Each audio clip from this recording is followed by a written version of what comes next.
everyone. This is Tracey Jones.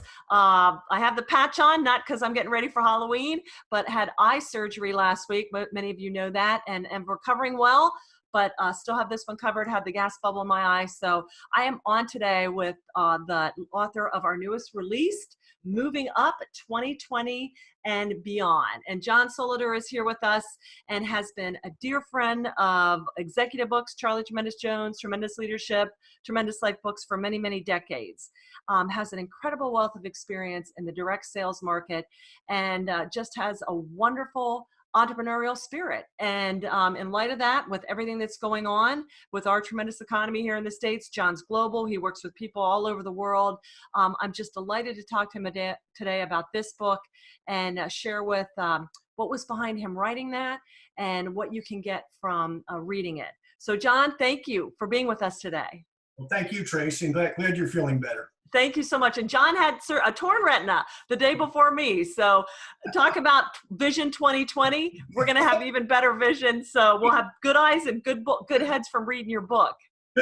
Well, that's that old thing about, right, in a what do they say, in a blind world, a one-eyed man is king or something. So yes, we got two eyes, so we should be good to go. Absolutely, absolutely, and interesting to see what comes of this. So, John, I know you a little bit, and you described you've been big in martial arts growing up. Okay, mm-hmm. And so for our viewers and listeners, tell me about that and how that shaped you, and how you've drawn on that strength as an entrepreneur.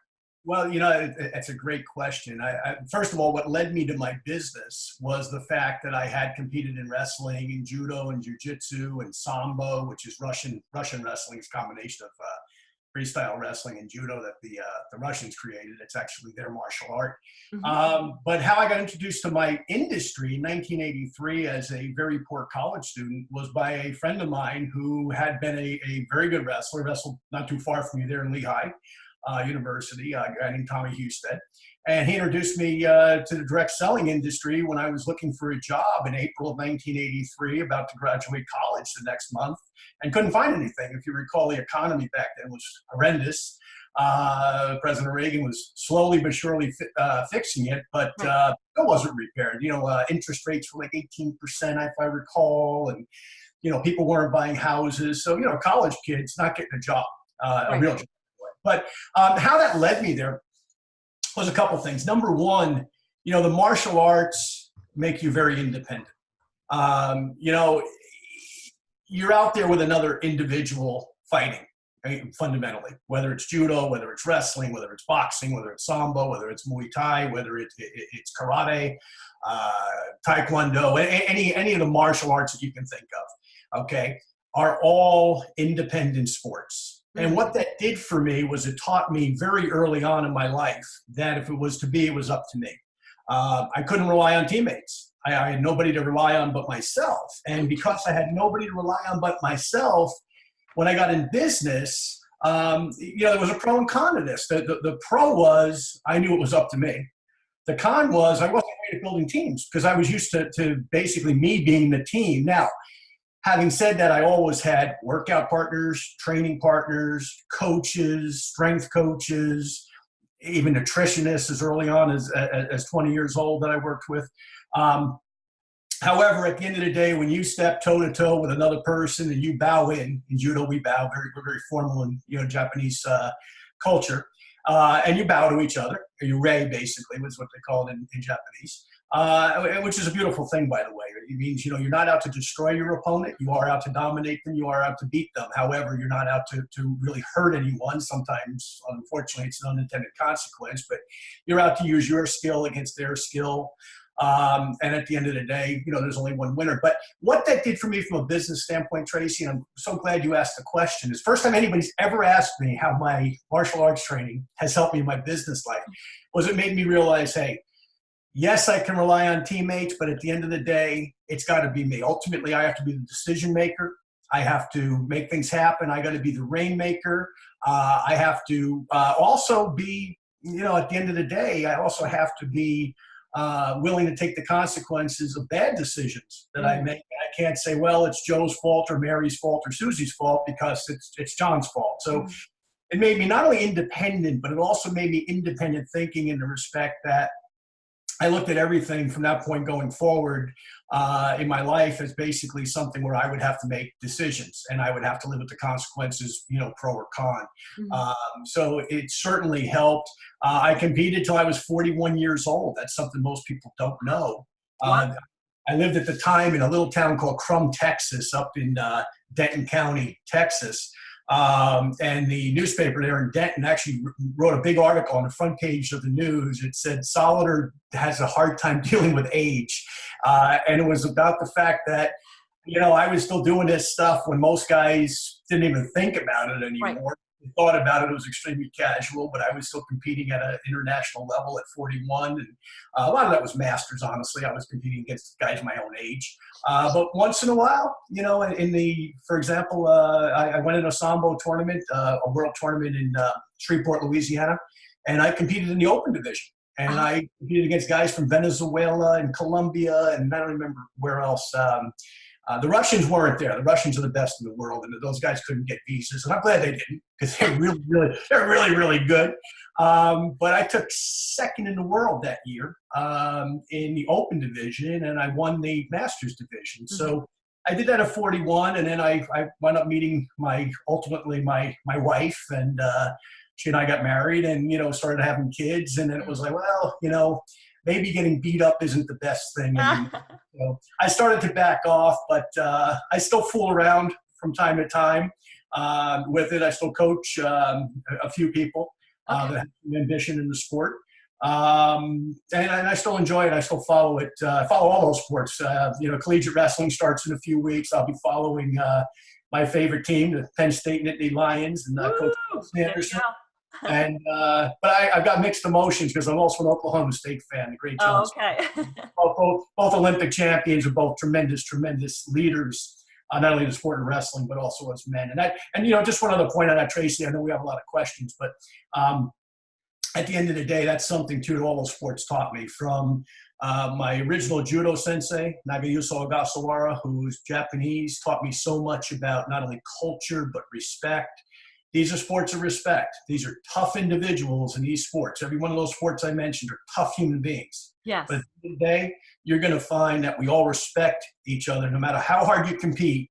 When it's over, generally, not always, but generally, you shake hands, you give the other guy a hug because you know what he or she, because women compete in these sports as well, what they've gone through to get ready and how tough it is on the body, on the mind, on the soul, on the ego, on the self-esteem and everything else. So, it taught me all of that, and it was just a perfect transition into my business life as well, and I've carried over some of those principles.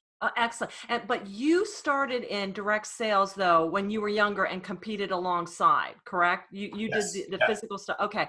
So you transferred over those skills of the discipline, the hyper focus that you talked about, and which I think is really important, because I think sometimes well, I'll be honest, I know a lot of people, and I use a lot of direct sales products, from essential oils. I lost 50 pounds on an incredible health program a year and a half ago, and still use it. I cook with stuff, jewelry. So, and my father loved, back then it was Amway, and we do books to these tremendous organizations. So what is it, though, that led you to still be successful in it? Because I know a lot of people that try it and start it. Mm-hmm. Do you think it's the discipline? I mean, and I think the dream is for everybody to be their own boss. That is the dream. And I even coach a lot of people that are trying to transition, as I was, from the corporate sector to free the entrepreneur within all of us. And I do believe each of us has a brilliant entrepreneur inside of us at different levels. You know what I'm saying? And how do you, how did you, you were drawn to it in the beginning. And so it's almost like when you find the Lord as a child. Well, I've just always known him, you know what I'm saying? But how would you encourage people? Because I watch so many of my dear friends that get into it and they want to get more traction, and it isn't because they're not trying. What would you share with people in your book, what they can draw from, the tools, the resources, the edification, the real world? Because running direct sales is no different than running a regular business. I've been Fortune 100, I've run publishing, and I think sometimes people think, well, I don't have the charisma or the network or the schmaltz to make it happen. But share with me how, just what your book brings for people that are getting into this business or in it, but it isn't what they thought. And I have a lot of friends that will start in a direct sales and then they go back to something else, or they have to do a hybrid part of the time, which is not wrong or right. It just is. But your book is really filled with hope and encouragement about, even though it's tough, this is the purest way to go to get you to where you want, for freedom of choice, for financial independence, for bringing out the best version of you. So can you talk a little bit about that? Yeah. Oh boy, there's so many answers to what you're asking. But let's start at the beginning. Sorry for the long question. Yeah. My life attitude, okay, and the reason I've never, ever given up on the direct selling industry is something that's thrown around in our industry as an axiom all the time. Okay, you're either going to see me, we're climbing a mountain, you're either going to see me at the top waving to you, or you're going to see me dead at the bottom. Oh, I love that.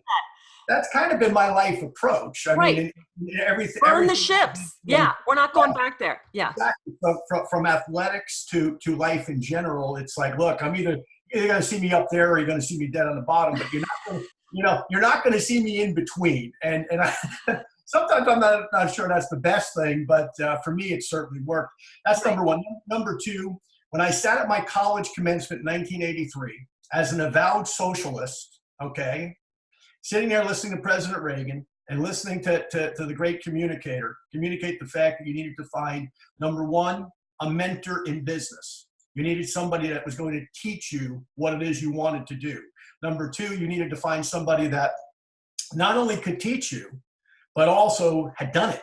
A lot of people are out there that coaching and multi-level. They've never built a business. They've never made 10 grand in their life, and they're out there coaching and writing books. And honestly, I look at them and I go, who are they? And God forbid you ask them what company they built, they'll crawl under the table. Yeah. Which is why I wrote, by the way, this book and my prior two books was like, I've actually done this. Okay, writing a book is a lot of work, as you well know better than anybody. But I did it because I'm like, well, they might as well hear from somebody who's actually done it. Right. But more than that, when I heard President Reagan utter those words, and I went from, one of these guys, I don't know if your viewers can see this, but I was one of these guys with my arms folded. I had all the answers and no money. And by the end of Reagan's speech, I was sitting on the top of my chair. I think I was the first person, thousands of people there. But the second the president was done, I was the first one on my feet, because when he talked about those principles of free enterprise, when he talked about finding a mentor, when he talked about the fact that capitalism is the only ism that is freeing of people around the world, and he had proved that in what he had done with the Russians and with the wall and everything else that he had accomplished. And I said, my God, I never got this side of the story at my life. Right. Okay. And all of a sudden I went from this avowed socialist that the government should do and the government to this capitalist. And I'd already joined my first company. And I was getting mentored by great people. And then 30 days after, April 18th, I joined the business in 1983. May 18th, President Reagan and my college commencement. June, I don't know if it was the 18th or not, but June, about mid-June, I went to Hartford, Connecticut. And I heard my first mentor in the business, a guy named Larry Thompson, say, for things to change, you have to change. And for things to get better, you have to get better. And I was like, amen, brother. Like this, I'm in the right place. Because what happened wasn't just that I had a business that I had started. It wasn't just that I had some products that I liked. It happened that the self-development that I did lack as an athlete and in my upbringing, all of a sudden I was finding it in the direct selling business, okay? And all of a sudden it was like it brought out this other individual that I had never met. Wow. Okay. Okay, and it started to transform me. And then all of a sudden I realized that, transformation for me is great, but it's not all about me. It's to help bless other people. And all of a sudden I said, network marketing was a vehicle to do that. And I never gave up. And here we are, going into 2020, which is amazing. I just had my 40th high school reunion last weekend. So, time has gone by, and I've been on this, I told my wife the other day, I said, I've been on this long road trip when I think about it. I graduated high school 40 years ago. I graduated from Seton Hall University, my alma mater in New Jersey, 36 years ago. And I've been on the road ever since. I've been living out of a suitcase. I'm never any one place very long, but that's okay. It's been an amazing lifestyle, an amazing journey. And more than anything else, Tracey, I've met so many people that I think I've enriched, but more importantly, they've enriched me. Right. This is a give and take business. And, when I was writing this book, I was going through a very dark time. In February, I started to kind of, resurrect this moving up concept. Mm-hmm. In April, our oldest daughter had gotten herself involved with some very bad people and unfortunately gotten exposed to a very, very serious drug. Went through 30 days of rehab, tremendous expense, tremendous pain that she went through, that we went through. And I'm getting these stories from these 35 plus entrepreneurs sent to me that I'm requesting, right? If you want to be in the book, send me. I sent it to about 50 people and some just didn't bother to respond. So I'm like, hey, whoever responds gets in. It's just, I wasn't going to cut anybody. If I had 42, to be 42. But eventually I had to, say, okay, well, we got to publish a book here. We'll go on forever. Anyway, long story short, as I'm reading their stories, you know what I'm getting? I'm getting enriched. I'm getting motivated. There were days when we'd be in tears with our daughter. And there were nights when I would go back and I'd write the book 10, 11, 12 o'clock at night that I'd be writing on this book. And I'd say, wow, look at what some of these people have gone through. Okay. And the other thing about that, the network that I've established over these last 36 years put their arms around our family. Yeah. Okay. And some of them share their personal things that I never knew. Some of these people I've known through business and I'm like, oh my Lord, look at what these people have gone through and they're still standing. And I realized we will be standing. So the book enriched me. I mean, whatever happens with this book, I mean, fortunately we've sold a few hundred copies already, which is great. We have. And the Spanish version is coming and we'll sell. Yes, Spanish version is coming. But at the end of the day, it enriched me. So even if we didn't sell one copy, it helped me through a dark period of my life. And I just felt so blessed by all of these people's stories and what they had done. And, I go back to Jim Rohn, who was one of your dad's friends and colleagues. And, unfortunately, your dad and Jim and all those guys have gone to the next life. But, Jim used to say, since the beginning of time, and I could see him do it with his, his glasses on his head, right? From the beginning of time, what has there been? Seed, soil, sunshine, rain, miracle of life. Now, what the heck are you going to do with it? You know what I mean? At the end of the day. And, once again, the book enriched me because I saw what some of these people had done just with what they had been given. And some of them hadn't been given what I was given a great education. Right. I was given a great athletic upbringing. I was given some downtimes. My father was an alcoholic, unfortunately, died very young. So I saw the good, the bad, the ugly, but at the end of the day, I chose a path to go, and network marketing helped me in so many ways. So to answer your question, why do people quit?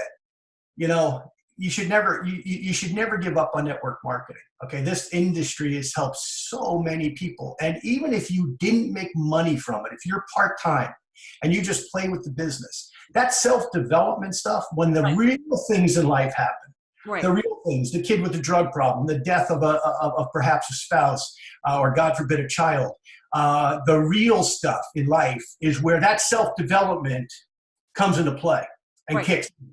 Okay. Jose and I buried a baby 17 years ago. That was a time where not only my faith kicked in, but also my self-development, because I said I needed to be strong for her. Right. Okay. And for our other daughter. And so, these are life lessons that just wrap around the fact that we have an industry that believes in self-development. I don't care. Our company certainly believes in it. The owner of my company certainly believes in it. But I know owners of other companies. I know lead distributors in other companies. We are all a product of self-development. Right. And we believe in it. And once again, friends and colleagues that have gone through similar things to what we have gone through, I know they've relied on the same tools. So we're enriching people at a much greater level than just another way to make money. Absolutely. And you talked about personal development. The reason I am still here, the reason that my father was so blessed, the reason that I'm still here, and October 16th will be 11 years since he went on to glory, that we are still here, able to do what we do, profitable and able to give so much away, is because of the direct sales people, because no other industries get that personal development piece. Exactly. Insurance, real estate, anybody where they have to stay motivated and fed so they can be a better, not just to sell something, because it's not about selling, but it was really about, like you said, enriching life. Dad's statement of you'll be the same person 5 years from now as you are today, except for two things: the people you meet and the books you read. Well, where else can you meet more great people and read more great books and in direct sales? I've worked for bureaucracies. You don't get to meet, you get to sometimes see the same people 20 years, the same people every day. And there is no reading books. There is no personal development. You're there. And I'm not saying it's right or wrong, but I love that you hit on that, because it's the choice to develop yourself. And that's so encouraging for people, because there will be yes, you can hang up your shingle and say, you know what, I couldn't make a go, but you know what you're going to go back to. And it is exchanging time for money. There's nothing wrong with that. I did it for 20 years. But if you can just stay the course and stay in it, like you said, you still get that personal development, and you still have to keep, the seed may go dormant for years, but you still have to keep it exposed to a fertile environment. And there's no better environment than direct sales or network marketing or any commission-based sales where you're meeting people. The other thing that you talked about was the ability to meet people. And we have a terrible epidemic in this country of loneliness, depression, mental illness, addiction, because people are just isolating themselves behind the computer, just alone, broken families. And your company people are more than just company people. I mean, they're a family. And I love that, yes, I could go get stuff and order off Amazon, but I'd rather stay with my direct downline and hear from them, because we're still human beings, and we need that personal interaction. So you hitting on that is brilliant. And John, talk to me about the people that are in the book, a little bit about your relationship with them and what because some people may be thinking, for our listeners, we're not talking about specific entities, because John's points, even if you work for the government, even if you work for a different network marketing company, even if you work for a Fortune 100 company, it doesn't matter. His principles are solid for people that just want to keep making themselves better so they can make whatever organization they're in better. So tell me a little bit about the different people and how they crossed your paths or their walks of life. Well, I could talk about all of them, but we wouldn't have enough time. But here's what I wanted to do. I wanted to bring in some young people. For example, there's a young guy he's living in Georgia now, 21 years old, that I've been working with a little bit, mentoring a little bit, and just a great young man. And it's so funny, at our convention last week, he brought up a 17-year-old guy. So I said to him, John, you're the old guy here, man. And of course, those guys are starting about the same time I did in my career. So, I really love that. And on the flip end of that, Dr. Barry White and Tom Oldershaw. Barry's 82 years old. Tom's 77 years old. They both live up in Barrie, Ontario, believe it or not. Barry lives in Barrie. They're kind of the other end of the spectrum, if you will, and everything in between age-wise. Both sexes are well represented. But life experiences. We have one girl in the book who unfortunately had her child actually taken from her. Horrible experience, killed. Just horrible experience. And once again, our organization, her distributors, our company wrapped their collective arms around her and helped her. Not that you ever get over an experience like that, but it helped her in her life. Through it, right. We have a marriage counseling couple, for example, in Hamilton, Ontario, that are biblical marriage counselors that are talked about. And we've got people in Mexico, people in the Dominican Republic, that have become just such dear friends of mine, just wonderful human beings that have inspirational stories. One guy's 25 years old, been with us a few years, built himself a dynamic business. Raul Tufik is his name, for example. We've got some doctors in the book. Dr. Soroya Aguilar down in the Dominican Republic built a tremendous business, walked away from being a dentist and does our business. I have friends of mine not too far from you there in Pittsburgh. My friend Arlene Lowy, she's not with our company, but Arlene is somebody I mentored in the early part of her career back in the late 80s, early 90s. She's had tremendous success.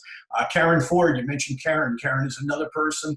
And both Arlene and Karen were single moms, by the way, raising young families. When I met them, two different roles. I was the upline in Arlene's case. I was corporate in the case of Karen. And in both cases, I recognized talent. I recognized drive. I recognized persistency. I recognized the fact that they had given up on the illusion of the white knight riding in and saving them, that they were going to be very independent. Both of them have made tremendous incomes in our industry, and both of them are still very, very close friends of mine. At the same time, as we're all getting older, and those kids are all grown and having their own kids now. But you go through this life with people, and you kind of have like this invisible wrap around you, like you're arm in arm, even though you're in different parts of the country or the world and different companies. Is we've all got this tremendous, tremendous bond. And it just, everybody in the book is just phenomenal human beings, and which is why I included them. And there's a lot more. There's a lot more to be said down the road, probably with some more people. Absolutely. But that's the thing that inspired me, was every one of these people were worthy of being in a book. Right. And then John actually, for the listeners and viewers, in addition to sharing, because I hear people that are like, tell me success stories. And I'm like, I know you're successful, but I'm not. So what do I do? Kind of thing. You have incredible tools. I mean, I don't just sell you on what you can be. I'm very pragmatic. I'm an engineer by trade. Give me the tools to get there, because if you don't give me the tools, it's cruel. You're showing me the dream, but it's not intuitively obvious to me. And John goes through a great many tools and resources about how to successfully build a business, any business. And I'm in a different business than John, but our team sat down with his book and dissected it and really drilled into, this is great marketing, great social media, great operational. But Karen talked about this 10 penny rule. And share that with the listeners, because I had never heard that. And, my daddy was in life insurance. I'm sure he heard it. And some of my other friends that are in financial industry, they're like, oh yeah, we've used this. But share that, because that's fascinating. Well, the 10 penny principle, I can't tell you who invented it. I may have been the Lord himself. I'm not really kind of figuring out, okay, wait, which guy's the parable of the 10 pennies. By the way, he made one bad decision, unfortunately, right? But, he had 12 guys, he had 11 good ones. Yeah. But I can relate. But we all can. all that said, right? The 10 penny principle is what was taught to me in 1983 and by my mentors, by my upline, by the company that I was in at that time. And it was real simple, that you put 10 pennies in your left pocket. And then as you talk to people about your product, about your opportunity during the course of the day, you take one from your left and you stick it in your right. That made sense because I could do it in 1983. Okay. It was very, very fundamental. Okay. That made sense to me. It was very practical. Yes. And because it was so practical, I went out and I built a business with it. Okay. And then when that business had some difficulty to it, I kind of played around in the insurance business for a couple of years. I even sold cars for a bit, and which was great experience, by the way, because it taught me some other skill sets and how to promote, how to advertise, etc. But I got back in network marketing. That was my love, 1987. And when I got back in 1987, I didn't know anybody. I didn't know any network marketers. So what did I do? I was living in New York State at the time. I put 10 pennies in my left pocket, started talking to people, built another organization. 1989, unfortunately, that organization, the company owner decided he didn't want to be network marketing. He wanted to be just retail sales. Started another organization in Toronto, Canada. Same thing. Did it all over again. 1996, we start with our current company, which we're still blessed to be with all these years later. So it's worked for me time and time again. I didn't invent it, okay, but I was taught it by my mentors who were taught it by their mentors. So this goes back really, Tracy, at the very least, probably to the 1950s, late 1950s, and the the Amway founders, the Shackley founders, the Mary Kay founders, the initial distributors. I think they probably did it or some form of it. Transitioned to the 1960s, and then eventually, my mentors who were all in a company that's still in business out of California. They taught it. They taught it well. I got it. A lot of my colleagues that also got it, that are still in the industry, they teach it to their people as well. So it's kind of a universal application. But why it works is it's so fundamentally simple. Okay. But why does it work? It works because it gets you that discipline of talking to people. Now, 2019, do I have 10 pennies in my pocket every day? No, I don't. Okay, because I know I have to talk to people. I've been doing this for 6 years. Yeah, but it's ingrained. Right. A new person, or even a person that wants to relaunch an organization. Maybe you're listening to this, and whether you're in my company or you're in a company in our industry, or you're in life insurance, or you're in car sales, or you're in real estate, or you're in travel, or you're in whatever. Okay, and you say, hey, I got to boost my income. Well, what do I have to do? I know I have to talk to people. Well, maybe I need to go back to that original discipline, stick 10 pennies in your pocket tomorrow morning and say, let me talk to 10 people today. And even if you go 0 for 10, you strike out 10 times, so what? So You're what? going to get in a habit. And I equate it once again, being an athlete, still coaching a little bit. I can tell you, the athletes, it's the same thing. You don't go to the gym for a while. First day back, you're not putting 500 on the bar and getting under it. First day back in the gym, you're putting, whatever, a couple hundred pounds, and you're working with it, right? And same thing, you got to get back to, okay, let me get back to the pain of talking to people. Let me get back to the pain of putting the weight on the bar. Let me get back to the pain of putting my sneakers on and going for a walk around the block. Whatever it happens to be that you equate it to, it goes back to that habit, and that habit leads to discipline. Once you have the discipline, you can do anything in life, but sometimes we get away from what made us successful, and we got to go back and do it again. So whether you listen to this and you're going, wow, that's me, or whether you're new to the industry or you're in another industry. I know you have a lot of listeners that obviously are in a lot of other things for a living. Right. Hey, same thing applies. You sell life insurance and you go, hey, Christmas is coming, need to pay the bills and I need to push some more policies. Okay, let me do that tomorrow morning. And you're going to find, hey, before you know it, you've talked to 100 people. Right. Well, if you talk to 100 people about anything, you're going to sell something, right? I mean, you can't not have success if you do that kind of discipline. So once again, it's a discipline.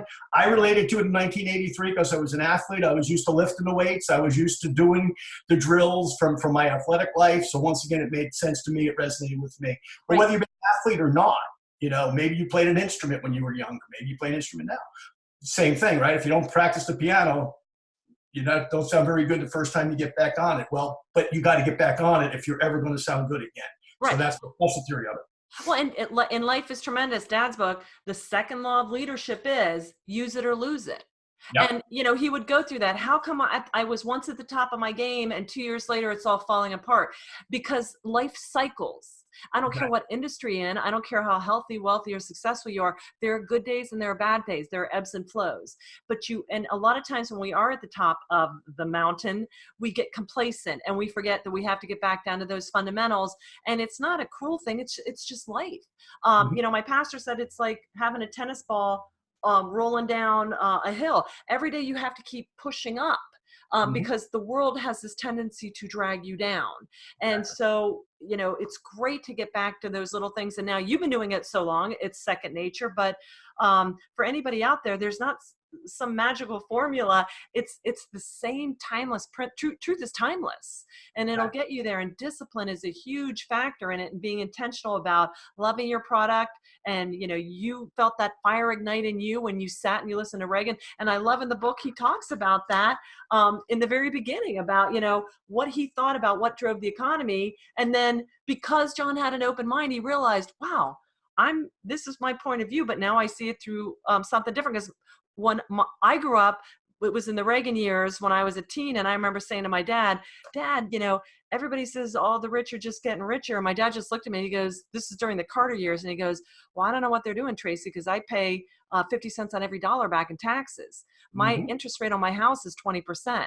And it wasn't a lecture on who I should, but I was just like, I just remember that. And I remember thinking, okay, you only hear one side of the story, but that you were open to it and to developing yourself and working with that intentionality and discipline is just absolutely huge. All right. And John, anything else you want for our viewers? Because, you and I could go on and on. I learned so much every time I talk from you. You're such an encouragement to me, and I know will be to so many others, but anything else you want to share? And then I'll tell folks about where they can get in touch with you and get the book. Well, I mean, just basically this, for example, I had a very interesting weekend. Started out Las Vegas at our company's annual convention. Yeah. People there from all over the world. And to watch people grasp being an entrepreneur, in some cases for the first time. Whether you're from Peru, whether you're from Mexico, whether you're from Dallas, whether you're from Toronto, whether you're from London, whatever. And to see some of these people so excited. Yes. Tells me that we're in a great place. But, we are challenged in this world today. There's voices speaking to us, not only in the United States. I'm in Canada right now. I live up here part of the time. There's voices that are saying, let the government take care of you. Right. That's a fallacy, folks. Right. I don't care. By the way, I don't care who you vote for. Right. Okay. I don't know what your politics are. That's your business. But here's what I do care about, okay? If it's to be, it's up to me. There's no truer statement, Right. okay? If you want to put money away for your kids' college education, you have to do it. Right. Don't rely on the government or Right. some silly politician telling you they're going to make it free. Yeah, until they go tell the college professors that they're going to work for free. I'd like to see that discussion, right? Right. Absolutely. That's number one. But so this business can be a funding vehicle, okay, for your kids' education. Number two, if kids grown, how about your retirement? Okay, once again, do not depend on Social Security, okay, or in the United States or similar programs elsewhere. Rely on you funding your retirement. If there's something from the government down the road, great, but do not rely upon it, okay? Number three, okay, let's say that the college education and that the retirement's taken care of. Probably not, but let's say that it is. Okay, in some cases it is. Some of your listeners might be in different situations. There's two other things, Tracy, okay, that you and I are both going through right now. One of which is the need for our own long-term care. We're living longer than we ever have. If we're taking good supplementation, if we're eating well, we're probably going to live a long time. Who's going to take care of our health needs when we get old? So you're going to need long-term care. Okay, there's policies and vehicles you could purchase to do that. I'm not in the insurance business, but check with your financial people. Take care of that need. Don't put that burden on your kids. Okay. Right. And number four, okay, make sure that you do have a rainy day fund. Okay. And when I say you and I are going through that, I know what you're going through with your mom. I'm going through something similar with mine, who's now 92. It costs a lot of money to take care of old people. Okay. It does. My mom's 92 too. Exactly. It takes a lot of money, right? So once again, that could be an unintended consequence. But if you say, hey, let me have that rainy day fund just in case, whether it's for a relative, a parent, a sibling, for that matter. We don't know what curveball life's going to throw, but here's what I do know. Okay, whether you're at the top rank in your network marketing company or you're just beginning, okay? When it rains, if you and I are standing in the rain together and I'm at the top rank in my company, it rains the same on me as it does on you. So that being the case, okay, nobody gets by scot-free in this life. So prepare financially for all the things that life may throw at you. And once again, I hope my book is something that helps people, not only in the network marketing field, obviously that's probably our biggest influence because this is what we've done all these years. But I've got friends in the financial planning world. I've got friends that are automobile dealers. I've got friends that are in different other industries where they're constantly selling and promoting. There's ideas in here. For example, we talk about sorry, my phone keeps clicking. We talk about Einstein's greatest finding, right? Which is what? Okay. The fact that, money doubles at 8% every 9 years or at 9% every 8 years, right? Okay. Called the rule of 72. A lot of people have never heard that concept and they don't understand why you put money away and the growth that can happen because maybe they've never put money away. Okay. Right. Good time to start doing it. So, our book can lead you many, many different directions. And I just hope that you buy it. It's not that I need the money. Okay. Fortunately, I don't, but it's that I think it could be a blessing to you and to and most importantly, to your family and the greater good to your community. Absolutely. Now, John, where can people get a hold of you? And you put a lot of stuff on Facebook at these phenomenal conventions that you're at. So where can people reach out and get a hold of you? They can get me at a few different places. Number one, Facebook. Okay. I'm about 4,500 people. So, if you're going to Facebook friend me, you might want to do it soon. You can also go to John Moving Up Solleder, which is a group page for the book. When it only have a couple of hundred people on there. So you can probably reach me that way. You can email me at jforjohn at Solleder, SOLLEDER at AOL.com. Or you can phone me if you want, 972-259-0875. If you're international, that number works on WhatsApp as well. Probably just send me a text and say, hey, I heard the interview with Tracey and I'd like to chat with you. And I'll certainly give you a call back. And we'll connect about business, about the book, about anything that's on your mind. Normally give me 24 to 48 hours though, because I'm a pretty busy guy. Well, John, you have been one of my very favorite authors to work with. I mean, you are just a joy. You're inspiring. You get it. You're authentic. And so we have the book out in ebook. You can get download on all the different devices. We also have physical copies. You can get them on www.tremendousleadership.com. And John has set it up so the more you get, the better price break you get too. So you can get this for your team to all read together and pick apart and kind of discuss because, we don't read for showmanship. We read for growmanship. And John hit the nail on the head. life is about becoming a better person and a better leader, a better business person, a better spouse, a better everything. So check out Moving Up 2020, a tremendous leadership, or reach directly out to John. I'm trying to look at this with my one eye. It throws everything off. But please get a copy of this book. It's absolutely tremendous. And the Spanish edition probably will be out this week and up. I think we're doing the final thing. So we'll get that out there. And for our international customers, you can reach out to us. We can order it and ship it directly anywhere to you internationally. So we got that all covered too. So get this for your team. And John, I just can't thank you again enough, brother. So be blessed. Thank you so much. Thank you, Tracy. Have a great day. Okay. Bye-bye. Bye.